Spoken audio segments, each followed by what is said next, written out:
మన ఇంట్లో మనం ఏం పని చేసినా ఇష్టం కొద్దీ చేస్తే ఆ పని త్వరగా అయిపోతుందంటారు కదా! ఏ పనైనా మనకిష్టం లేనిది కష్టం కొద్దీ చేస్తే ఏదైనా కష్టం అయిపోతుంది. ఏంటి మేము కొటేషన్స్ చెప్తుందనుకుంటున్నారా? రియల్ లైఫ్‌లో జరిగే వాటి గురించే చెప్తున్నాను. నాకైతే మార్నింగ్ లేచిన దగ్గర నుంచి అసలు తీరిక ఉండదు. 10, 11 అవుతది వర్క్ మొత్తం కంప్లీట్ అయ్యే వరకు. ఈ హాఫ్ డే స్కూల్ స్టార్ట్ అయిన దగ్గర నుంచి నా వర్క్ 4:30కి స్టార్ట్ చేస్తే 11:30 వరకు అవుతది.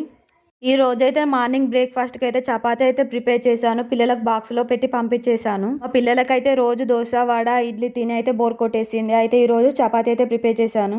నేనైతే 11:30కి అయితే తిన్నాను. ఇవచ్చేసి ఈరోజు మార్నింగ్‌ది. నిన్న మటన్ తీసుకొచ్చుకున్నామని చెప్పాను కదా! ఆ కర్రీ కొంచెం ఉంటే నేను ఏసుకొని అయితే తినేస్తున్నాను. ఈ కర్రీస్ అన్ని ఫ్రిడ్జ్‌లో పెట్టాలంటే నచ్చదసలు. నా చపాతీ అయితే తినడం అయిపోయాక టీ అయితే ప్రిపేర్ చేసుకున్నాను. నేను చెప్పాను కదా! నేనైతే ఖచ్చితంగా ఏదైనా ఫుడ్ తిన్నానంటే టీ అయితే కంపల్సరీ తాగుతా. నా డే మార్నింగ్ అయితే ఇలా గడిచిపోయింది. వీడియోకైతే ఒక లైక్ ఇచ్చి సబ్స్క్రైబ్ అయితే చేసుకోండి. Bye bye.